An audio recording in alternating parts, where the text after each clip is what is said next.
Hello friends, स्वागत है आपका आज के इस वीडियो में। आज हम बात करेंगे एसबीआई के टॉप एसआईपी म्यूचुअल फंड्स के बारे में। दोस्तों, मैं आपको बता दूं कि एसबीआई 7 लाख करोड़ एयूएम के साथ साथ इंडिया की सबसे बड़ी असेट मैनेजमेंट कंपनी है, जिसके पास टोटल 146 म्यूचुअल फंड स्कीम्स हैं। आज के इस वीडियो में हम एसबीआई की टॉप 3 म्यूचुअल फंड स्कीम के बारे में डिस्कस करेंगे, जिसने पिछले कई सालों से बैंक एफडी से 3 से 4 गुना रिटर्न ज्यादा दिया है। आप भी इन म्यूचुअल फंड में 5,000 रुपए की मंथली एसआईपी करके 1 करोड़ से ज्यादा का कॉर्पस बना सकते हैं। तो वे कौन से फंड्स हैं जानेंगे इस वीडियो में, तो इस वीडियो को पूरा देखिएगा। दोस्तों, एसबीआई के इन फंड के बारे में बताने से पहले आपको म्यूचुअल फंड के बारे में कुछ जरूरी बातें जान लेना चाहिए कि मैंने इन फंड को क्यों सिलेक्ट किया है। तो दोस्तों, आज भी भारत में बहुत सारे लोग बैंक एफडी यानी फिक्स डिपॉजिट में इन्वेस्ट करते हैं और बैंक एफडी उनको अधिकतम 5 to 6% का रिटर्न देता है। लेकिन दोस्तों, आप जानते हैं कि भारत में महंगाई हर साल 5 to 7% की दर से बढ़ रहा है। अब आप खुद सोचिए कि जो लोग बैंक एफडी में इन्वेस्ट करते हैं, उनके पैसे की जो रियल वैल्यू है वो फ्यूचर में घटेगी या बढ़ेगी? तो ऑफकोर्स घटेगी, लेकिन फिर भी लोग एफडी में इन्वेस्ट करना पसंद करते हैं। इसका मेन कारण है नॉलेज की कमी।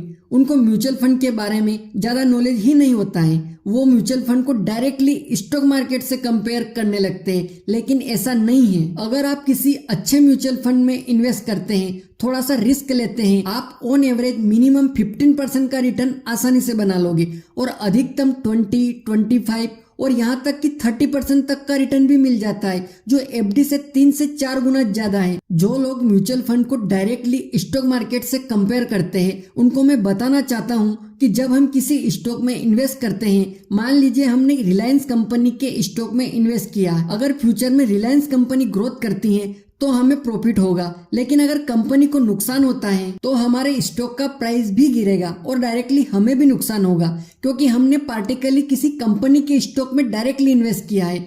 लेकिन म्यूचुअल फंड में क्या होता है कि म्यूचुअल फंड में बहुत सारी कंपनियों का पोर्टफोलियो होता है, अलग अलग कैटेगरी की, अलग अलग सेक्टर की कंपनीज होती है। और जब भी हम किसी म्यूचुअल फंड में इन्वेस्ट करते हैं तो हमारा पैसा किसी एक स्टॉक में न लगकर बहुत सारी कंपनियों के स्टॉक में इन्वेस्ट होता है, जिससे हमें डाइवर्सिफिकेशन मिलता है। अगर फ्यूचर में किसी एक कंपनी का स्टॉक गिरता है तो इससे हमें कुछ खास फर्क नहीं पड़ता है, क्योंकि हमारा पैसा अलग अलग कंपनी के स्टॉक में लगा होता है। इसलिए ज्यादातर लोग डायरेक्टली स्टॉक मार्केट में इन्वेस्ट न करके म्यूचुअल फंड में इन्वेस्ट करना प्रीफर करते हैं। अब सवाल ये आता है कि हमें किस तरह के म्यूचुअल फंड में इन्वेस्ट करना चाहिए, अच्छे म्यूचुअल फंड को कैसे सिलेक्ट करें। तो दोस्तों, इन फंड्स को सिलेक्ट करने के लिए मैंने कुछ इंपॉर्टेंट पैरामीटर को एनालाइज किया है, जिनके आधार पर मैंने इन फंड्स को सिलेक्ट किया है। दोस्तों, फर्स्ट पैरामीटर है फंड मैनेजर, क्योंकि हम अपने सभी पैसे को डायरेक्टली फंड मैनेजर को ही देते हैं और फंड मैनेजर अपने नॉलेज के बेसिस पर स्टॉक मार्केट में इन्वेस्ट करता है। तो फंड मैनेजर वेल एजुकेटेड होना चाहिए। फंड मैनेजर का स्टॉक मार्केट में बहुत सालों का नॉलेज होना चाहिए, 5 साल, 10 साल या उससे भी ज्यादा। जितने ज्यादा साल का एक्सपीरियंस होगा उतना अच्छा होगा। सेकेंड पैरामीटर है एक्सपेंस रेशियो।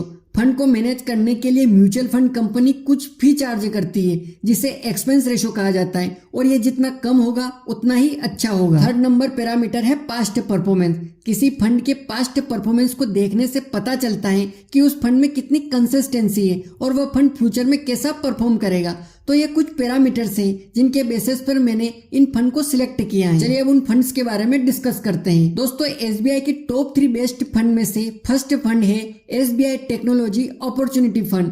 दोस्तों, इस फंड की पास्ट परफॉर्मेंस की बात करें तो इस फंड ने पिछले 1 साल में 21% का रिटर्न दिया है, पिछले 3 साल में 24% का रिटर्न और पिछले 5 सालों में भी इसने 24% का रिटर्न दिया है। और यह फंड जब से शुरू हुआ है तब से लेकर अब तक यानी ऑल टाइम रिटर्न इसने 21% का दिया है।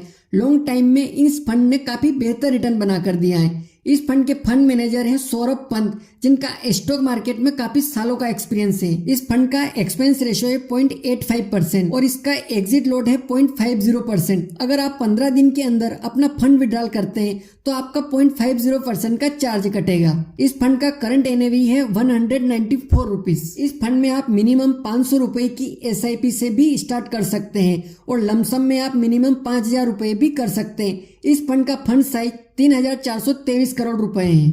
चलिए अब इस फंड के रिटर्न को कैलकुलेट करके देखते हैं कि आपको कितना फंड मिलेगा। अगर आप इस फंड में 5,000 रुपए की मंथली SIP करते हैं 15 सालों के लिए और इसकी पास्ट परफॉर्मेंस को देखते हुए रिटर्न मान लेते हैं 21% का, तो 15 साल बाद आपका फंड हो जाएगा 63,11,000 रुपए। अगर आप 5 साल और बढ़ा देते हैं इसमें तो 20 साल बाद आपका फंड बन जाएगा 1,84,00,000 रुपए।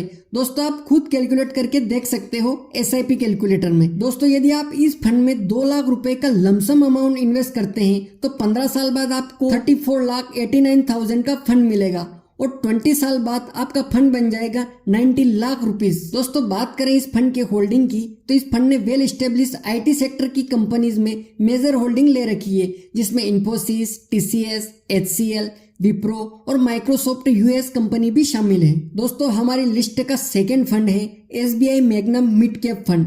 दोस्तों इस फंड के पास्ट परफॉर्मेंस की बात करें तो इस फंड ने पिछले 1 साल में 32% का रिटर्न दिया है, पिछले 3 साल में 30% का रिटर्न और पिछले 5 सालों में 23% का रिटर्न दिया। और वह फंड जब से शुरू हुआ है तब से लेकर इस फंड ने 20% का रिटर्न दिया है। इस फंड के फंड मैनेजर है सोहिनी अंडानी, जो 2013 से इस फंड को मैनेज कर रहे हैं। इस फंड का एक्सपेंस रेशियो 0.84% है और इस फंड का एग्जिट लॉट 1% है। अगर आप 1 साल से पहले फंड विड्रॉल करते हैं तो आपका 1% का चार्ज कटेगा। इस फंड का करंट NAV है 213 रुपए। इस फंड में आप मिनिमम 500 रुपए की SIP से स्टार्ट कर सकते हैं और लमसम में आप मिनिमम 5,000 रुपए से भी कर सकते हैं। इस फंड का फंड साइज 14,454 करोड़ रुपीज है। चलिए अब इस फंड के रिटर्न को कैलकुलेट करके देखते हैं कि आपके इन्वेस्टमेंट पर आपको कितना फंड मिलेगा। अगर आप इस फंड में 5,000 रुपए की मंथली SIP करते हैं 15 साल के लिए और इसका रिटर्न 20% है तो 15 साल बाद आपको 56,71,000 का फंड मिलेगा। अगर आप इसे 20 साल तक करते हैं तो 20 साल बाद आपको 1,58,00,000 रुपए का फंड मिलेगा। तो दोस्तों सिर्फ 5 साल और बढ़ाने पर आप खुद कंपाउंडिंग की पावर को देख सकते हैं। दोस्तों बात करें इस फंड की होल्डिंग की तो इस फंड ने 70 कंपनीज में अपनी होल्डिंग ले रखी है, जिसमें CRISIL limited, Torrent power, HDFC bank जैसी कंपनियां शामिल हैं। दोस्तों हमारी लिस्ट का तीसरा फंड है SBI स्मॉल कैप फंड।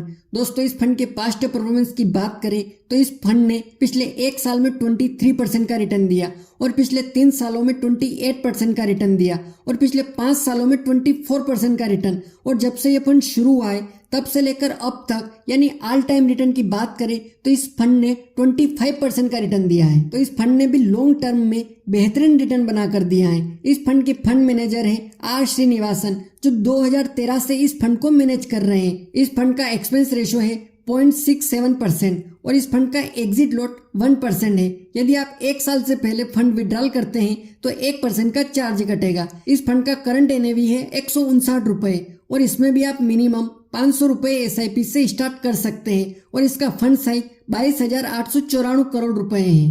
चलिए अब इस फंड के रिटर्न को भी कैलकुलेट करके देखते हैं। अगर आप इस फंड में 5,000 रुपए की मंथली SIP करते हैं 15 सालों के लिए और इसका रिटर्न 25% है जो कि इसने दिया है, तो 15 साल बाद आपको 97 लाख रुपए का फंड मिलेगा। और यदि आप अपने इन्वेस्टमेंट को 5 साल और बढ़ा देते हैं तो आपको 20 साल बाद 3,40,00,000 रुपए का फंड मिलेगा, सिर्फ 5 साल और बढ़ाने पर। तो दोस्तों आप सोच सकते हैं कंपाउंडिंग की पावर को, जो बैंक FD में कभी नहीं मिलेगी। दोस्तों बात करें इस फंड के होल्डिंग की तो इस फंड ने 53 कंपनीज में होल्डिंग ले रखी है, जिन्हें आप ये देख सकते हैं। तो दोस्तों ये थे SBI के टॉप 3 बेस्ट म्यूचुअल फंड, जिन्हें आप अपने पोर्टफोलियो में कंसीडर कर सकते हैं। दोस्तों ये सजेशन बिल्कुल भी नहीं है, अपने रिस्क एपेटाइट को ध्यान में रखकर और अपनी रिसर्च के आधार पर ही इनमें इन्वेस्टमेंट करिएगा। दोस्तों यदि अभी तक आपने VKD फिनोकेयर यूट्यूब चैनल को सब्सक्राइब नहीं किया है तो सब्सक्राइब कर लीजिएगा, क्योंकि इस चैनल पर आपको इसी तरह के analysis video, investment, banking, insurance और पर्सनल फाइनेंस से जुड़ी जानकारी मिलेगी। दोस्तों मिलते हैं अगले वीडियो में किसी नए टॉपिक के साथ, तब तक के लिए जय हिंद।